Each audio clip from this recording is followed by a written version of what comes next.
Iran और Israel America के बीच 28 फरवरी से शुरू हुई जंग को अब 4 हफ्ते बीत चुके हैं। ना इजराइल मान रहा है और ना ही ईरान झुक रहा है। लेकिन इस सब के बीच अमेरिका ने ईरान पर हमलों को पॉज करने का दूसरा अल्टीमेटम दिया। लेकिन इस अल्टीमेटम का मकसद क्या है? क्या वाकई में युद्ध रोकना चाहते हैं या इसके पीछे अमेरिका कोई साजिश रच रहा है? माना जा रहा है कि अमेरिका इस वक्त में बूट्स ऑन ग्राउंड्स की तैयारी में जुटा हुआ है। क्या वाकई ऐसा होने वाला है? क्या अब अमेरिका और इजराइल ईरान की जमीनी होने वाली है? और साथ ही अगर ऐसा हुआ तो मुश्किलें किसकी बढ़ेंगी? इसी को जानने के लिए ये खास रिपोर्ट देखिए।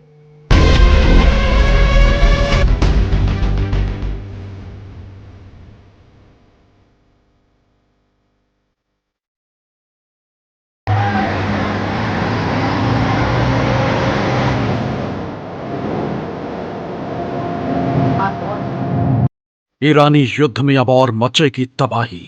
क्या अब होने वाली है जमीनी लड़ाई?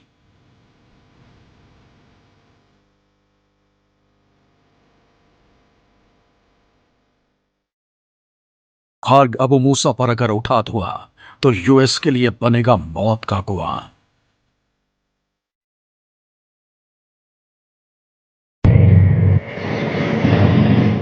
बारूद का अब और बढ़ेगा सांप। खाड़ी में जंग, बूट्स ऑन ग्राउंड।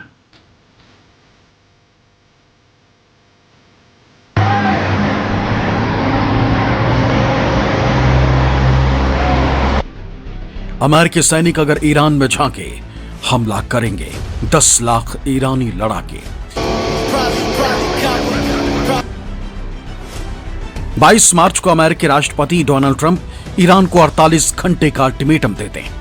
23 मार्च को 5 दिन का दूसरा अल्टीमेटम देकर ऊर्जा ठिकानों पर हमले को टालने की बात करते हैं, लेकिन हमले थमते नहीं। और अब 27 मार्च को ट्रंप ने 10 दिन हमलों को पॉज करने का तीसरा अल्टीमेटम ईरान को दिया है। पश्चिम एशिया में ईरान, इजराइल और अमेरिका के बीच जारी महासंग्राम को 4 सप्ताह पूरे हो चुके। अब तक की जंग में अमेरिका और इजराइल बेतहाशा बारूद ईरान पर बरसा चुके। तो ईरान भी पिछले 28 दिन से इजराइल अमेरिका के हर वार पर पलटवार कर रहा है और ट्रंप हैं कि ईरान को अल्टीमेटम पर अल्टीमेटम दिए जा रहे हैं। ऐसे में सवाल ये उठता है कि क्या ट्रंप के इन अल्टीमेटम के पीछे कोई सैन्य रणनीति? क्या ट्रंप ईरान को वक्त देकर किसी बड़े हमले का प्लान बना रहे हैं? ईरानी युद्ध के बीच ये सवाल इसलिए अहम हो जाते हैं क्योंकि युद्ध के बीच आई एक खबर ने चिंता बढ़ा दी। और अगर वाकई अमेरिका का ये प्लान है तो ईरान और अमेरिका इजराइल के बीच जारी महासंग्राम और भी भीषण होने की आशंका बढ़ जाती है। रिपोर्ट्स के मुताबिक अमेरिका अब ईरान के खिलाफ जमीनी युद्ध छेड़ने की तैयारी कर रहा है। वॉल स्ट्रीट जर्नल की रिपोर्ट के मुताबिक अमेरिका मिडिल ईस्ट में करीब 10,000 एक्स्ट्रा सैनिक भेजने पर विचार कर रहा है। इस फोर्स में पैदल सेना और बख्तरबंद गाड़ियां शामिल हो सकती। ये एक्स्ट्रा सैनिक मिडिल ईस्ट में पहले से मौजूद 5,000 मरीन और 2,000 पैराट्रूपर्स के साथ जोड़े जाएंगे। ये पैराट्रूपर्स 82 एयरबोर्न डिवीजन से। जमीनी मोर्चे को मजबूती देने के लिए पेंटागन ने अपनी सबसे ताकतवर इमीडिएट रिस्पांस फोर्स के करीब 2,000 सैनिकों को मिडिल ईस्ट भेजने का आदेश दिया है। नॉर्थ कैरोलिना के फोर्ट ब्रैग में ये दुनिया की सबसे तेज तर्रार फोर्स मानी जाती है, जो दुनिया के किसी भी मुल्क में महज 18 घंटे में पैराशूट के जरिए उतरकर उनके मुख्य ठिकानों पर कब्जा करती है और अपनी सेना के लिए जमीन तैयार करती है। इमीडिएट रिस्पांस फोर्स यानी IRF अमेरिकी सेना के मुख्य इमीडिएट रिस्पांस फोर्स है, जो तत्काल संकटों का जवाब देने के लिए हमेशा तैयार रहती है। इस डिवीजन को ऑल अमेरिकन के नाम से भी जाना जाता है क्योंकि प्रथम विश्व युद्ध 1917 के दौरान इसमें अमेरिका के सभी 48 राज्यों के सैनिक शामिल थे। पैराशूट असॉल्ट के सैनिक C-17 ग्लोबमास्टर या C-130 हरक्यूलिस विमानों से पैराशूट के जरिए कूदकर सीधे युद्ध के मैदान में उतरते। इनका मुख्य उद्देश्य दुश्मन के इलाके में उतरकर महत्वपूर्ण एयरफील्ड, संचार केंद्रों और आपूर्ति श्रृंखला पर कब्जा करना होता है। फिलहाल USS Abraham Lincoln strike group पहले से ही युद्ध क्षेत्र में सक्रिय है और USS जेराल्ड आर फोर्ड मरम्मत के लिए भूमध्य सागर में रुका हुआ है। लेकिन नए सैनिकों के जुड़ने से अमेरिका की सैन्य क्षमता कई गुना बढ़ जाएगी। मरीन और एयरबोर्न सैनिकों को मिला के ये संख्या 7,000 से भी ज्यादा की हो जाएगी। यानी समुद्र से मरीन कमांडो तो आसमान से पैराट्रूपर्स, यानी दोनों तरफ से ईरान की घेराबंदी के संकेत अमेरिका की तरफ से दिए जा रहे हैं।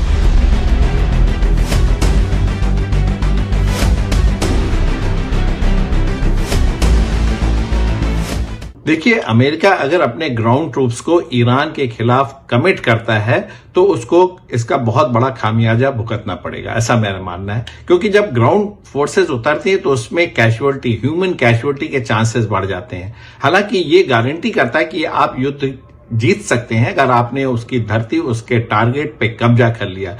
अगर आपने ग्राउंड में एक इलाके को कैप्चर कर लिया तो ये एक बहुत बड़ा सेटबैक होता है किसी भी कंट्री के लिए। लेकिन क्या आप इस स्थिति में हैं? क्या आपकी 82 एयरबोर्न डिवीजन ये काम करने में सक्षम है? जिस तरीके के आपने खर्ग आइलैंड और तमाम आइलैंड पे कब्जा करने की बात करते हैं, क्या आपके एम्फीबियस ट्रूप इसको कैप्चर कर पाएंगे? अगर कैप्चर कर भी लेंगे तो क्या उसको सस्टेन कर पाएंगे? क्या आगे आने वाले दिनों में आप उसको मेंटेन कर पाएंगे? आज कैप्चर किया और कल खाली करना पड़ गया तो इससे आपकी और बेइज्जती होगी। तो आपको अपने पॉलिटिकल एम के साथ साथ मिलिट्री एम को भी सिंक्रोनाइज करना पड़ेगा। आप किस तरीके का result at the end of the war चाहते हैं उसको देखना पड़ेगा।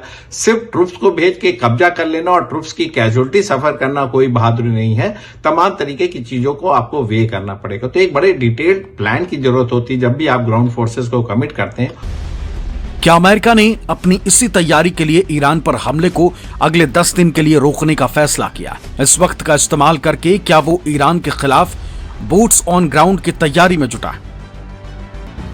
वैसे अमेरिका की आदत हमेशा बातचीत में उलझाकर पीछे से छुरा भोंकने वाली रही, ताकि दुश्मन की अलर्टनेस खत्म हो जाए और वो पीछे से हमला कर दे।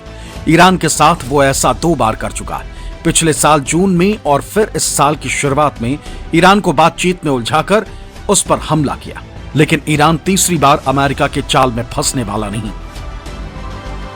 डोनाल्ड ट्रंप जब भी सीज फायर करते हैं, उनका मंशा होती है कि हमला करना, और अगर फौजें उनकी दूर है, उनको टाइम देना है आने के लिए, उसके लिए वो बातचीत करते हैं और फिर पीठ में छुरा घोंपते हैं। बातचीत के दौरान हमला कर देते हैं। बातचीत करते हैं ताकि दुश्मन की अलर्टनेस खत्म हो जाए, वो सोचे बातचीत हो रही है और आप चढ़ जाएं।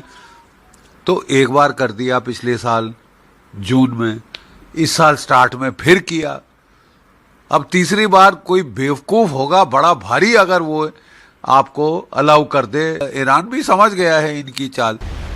जाहिर है ईरान साफ कर चुका है कि उसकी अमेरिका से युद्ध विराम को लेकर कोई बातचीत नहीं हो रही।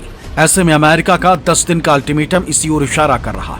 लेकिन ईरान खाड़ी में इजराइल और अमेरिका से चल रही जंग में हर मोर्चे पर तैयार है, और यही वजह है कि अब ईरान ने 10 लाख से अधिक लड़ाकों को जुटाने की तैयारी शुरू कर दी।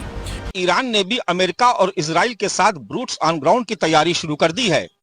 ईरान की कोशिश अपनी सेना में 10 लाख लड़ाकों को भर्ती करने की है, और ये तैयारी ईरान अपनी सेना, IRGC और बासित स्वयंसेवी संगठनों के जरिए कर रहा है। इस तैयारी का उद्देश्य मिडिल ईस्ट में बढ़ते संघर्ष और अमेरिका की तरफ से संभावित जमीनी घुसपैठ का मुकाबला करने को लेकर है। और यही वजह है कि ईरान अमेरिका को साफ साफ चेतावनी दे रहा है कि अगर वो बूट्स ऑन ग्राउंड आता है तो ईरान इसके लिए तैयार है। ईरान मिलिट्री मीडिया की तरफ से एक वीडियो जारी कर अमेरिका को उसकी जमीनी तैयारी की एक झलक भी दिखा चुका है। और यही नहीं, अमेरिका को मैसेज के जरिए ललकारा भी है। ईरान मिलिट्री मीडिया की तरफ से एक्स पोस्ट में लिखा गया, सभी अमेरिकी सैनिकों के लिए हमें उम्मीद है कि आपको ये जानकारी मिल गई होगी कि ईरान ही वो जगह है जहां फिलिस्तीन, लेबनानी, इराकी और यमनी लड़ाकों ने जमीनी लड़ाई में बेहद पेशेवर स्तर की महारत हासिल कर ली है। आपका सामना अब जमीनी युद्ध के एक असली उस्ताद से होने वाला है। ईरान में आपका स्वागत है हबीबी। यही नहीं, ईरान ने अमेरिका को साफ साफ चेतावनी भी दे डाली है। मिडिल ईस्ट में जिन होटलों में अमेरिकी सैनिक ठहरेंगे उन्हें भी निशाना बनाया जा सकता है। खाड़ी में अब ईरानी युद्ध के और भीषण होने की आशंका। लेकिन सवाल यह है कि अमेरिका के ईरान में बूट्स ऑन ग्राउंड के पीछे का प्लान क्या अमेरिका अब ईरान पर अंतिम प्रहार करने की तैयारी में है?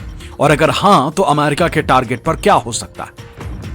दरअसल माना जा रहा है कि अमेरिका की नजर ईरान के खार्ग और अबू मूसा द्वीप पर है। और यही वजह है जो अमेरिका की 82वीं एयरबॉर्न डिवीजन भेजने का अंदेशा बना हुआ है।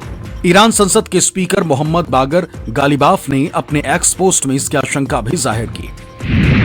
उन्होंने लिखा, खुफिया जानकारी के आधार पर दुश्मन एक क्षेत्रीय देश की मदद से ईरान के एक द्वीप पर कब्जे की तैयारी कर रहे हैं। अगर दुश्मनों ने एक कदम भी बढ़ाया तो उस क्षेत्रीय देश के सभी महत्वपूर्ण बुनियादी ढांचे पर बिना किसी सीमा के लगातार हमले किए जाएंगे। मोहम्मद बागर गालिबाफ ने अपनी पोस्ट के जरिए ईरान और इजराइल और खार्ग की तरफ ही इशारा कर रहे हैं, जिन दो द्वीपों पर अमेरिका के नजर है। आखिर उनकी खासियत क्या है, अब आपको वो बताते हैं। दरअसल खार्ग द्वीप ईरान की लाइफलाइन या दिल कहा जाता है। यहाँ ईरान का सबसे बड़ा तेल निर्यात टर्मिनल है। खार्ग ईरान का एक रणनीतिक और आर्थिक रूप से महत्वपूर्ण कोरल द्वीप है। यह फारस की खाड़ी के उत्तर में ईरान के तट से लगभग 25 से 30 किलोमीटर दूर है। ईरान का लगभग 90% कच्चा तेल इसी द्वीप से दुनिया में निर्यात होता है। अब ईरान के दूसरे द्वीप अबू मूसा के बारे में आपको बताते हैं। यह फारस की खाड़ी का सबसे संवेदनशील इलाका माना जाता है। यह एरिया सिर्फ 12 किलोमीटर वर्ग किलोमीटर में ही है। यह द्वीप फिलहाल ईरान के नियंत्रण में, लेकिन सऊदी अरब भी इस पर अपना हक जताता है। अबू मूसा द्वीप पर भी तेल और गैस के महत्वपूर्ण भंडार मौजूद है। अबू मूसा के अलावा ग्रेटर तुम्ब और लेसर तुम्ब पूर्वी फारसी खाड़ी में स्थित छोटे छोटे द्वीप हैं। इन्हें होमुर्ज जल डमरू मध्य का प्रवेश द्वार भी कहा जाता है। इन द्वीप पर ईरान की मौजूदगी खाड़ी से बाहर निकलने वाले जहाजों पर नियंत्रण रखने में मददगार होती है। जिस तरीके से अमेरिका आज की डेट में कोशिश कर रहा है कि खर्ग आइलैंड और अबू मूसा आइलैंड को कैप्चर कर ले, जिससे कि वो स्ट्रेट ऑफ हॉर्मुज को खोल सके, तो एक ऑप्शन तो जरूर जनरेट करता है, ऐसा मेरा मानना है। क्योंकि जो शिप्स स्ट्रेट ऑफ हॉर्मुज में ऑपरेट कर रहे हैं और जिसको जो ब्लॉकेट की वजह से निकल नहीं पा रहे, उसको अमेरिका निकलने में मदद कर सकता है। लेकिन उसके साथ दूसरा सवाल उठता है, क्या ये सस्टेनेबल है? कितने दिन तक आप इन आइलैंड को कैप्चर करके अपने पक्ष में या अपने खेमे में रख सकेंगे? क्योंकि दूसरी तरफ ईरान लगातार इन आइलैंड पे फायरिंग करेगा, रॉकेट से फायर करेगा, मिसाइल फायर करेगा और आपकी पोजीशन को अनटेनेबल कर देगा और आपको अल्टीमेटली इन आइलैंड को छोड़ के जाना पड़ेगा। तो शॉर्ट टर्म गेन तो जरूर इसमें बनता है, लेकिन लॉन्ग टर्म में अमेरिका को इससे कुछ भी मिलने वाला नहीं है और अल्टीमेटली उसको इन आइलैंड को वेकेट करना पड़ेगा या ईरान को फिर से सौंपना पड़ेगा। अमेरिका की मंशा तो है कि वो स्ट्रेट ऑफ हॉर्मुज में अपने जहाजों को घुसा करके और अपने मेरीन कमांडोज के द्वारा अबू मूसा द्वीप, जो कि बिल्कुल स्ट्रेट हॉर्मुज के मुंहाने पे है, और खर्ग द्वीप पे अपना कब्जा जमाए, ताकि इस क्षेत्र में तेल टैंकरों की आवाजाही पहले जैसी फिर से बहाल हो सके।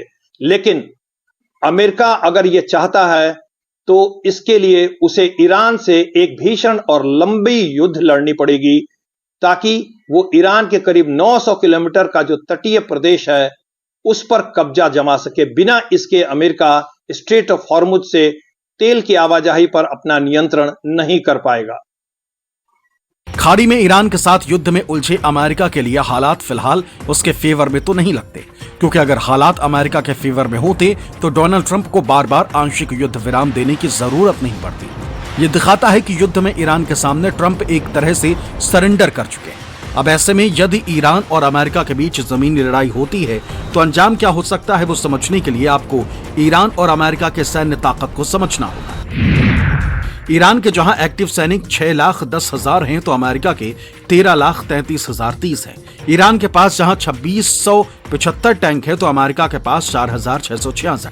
ईरान के आर्म्ड व्हीकल की संख्या 75,936 है तो अमेरिका की 4,09,660।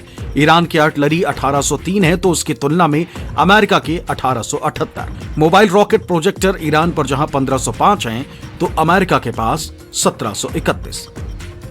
ये आंकड़े बताते हैं कि जमीनी स्तर पर अमेरिका की सैन्य ताकत ईरान से दोगुनी ही है। लेकिन अगर ईरान के साथ अमेरिका का युद्ध बूट्स ऑन ग्राउंड की शक्ल में आता है तो ईरानियन रिवोल्यूशनरी गार्ड्स कोर के 2 लाख गार्ड्स के और उसके बसीस के 3 से 4 लाख गार्ड्स अमेरिका पर काउंटर अटैक करेंगे और अमेरिका पर भारी पड़ेंगे। ईरान की भौगोलिक दशा बिल्कुल अलग तरह की है। वो दो तरफ से 2 पर्वत श्रृंखलाओं से घिरा हुआ है। पश्चिम में जागरोस पर्वत श्रृंखला तो उत्तर में एल्ब्रोज। इसके अलावा यह नहीं भूलना चाहिए कि ईरान के पास 9 लाख के आसपास सैन्य शक्ति है। उसके पास 4,500 से ज्यादा टैंक्स हैं। उसके पास 2,000 से ज्यादा आर्टिलरी गन्स हैं। उसके पास 1,000 से ज्यादा रॉकेट लॉन्चर्स है, इसके अलावा उसके पास ड्रोन्स हैं अत्याधुनिक, जो कि वहां पर छापामार युद्ध में अमेरिकी फौजियों को नाको चने चबा सकते हैं। तो ऐसे में एक हॉस्टाइल टेरेन में अमेरिकी फौज जा करके बुरी तरह फंस सकती है।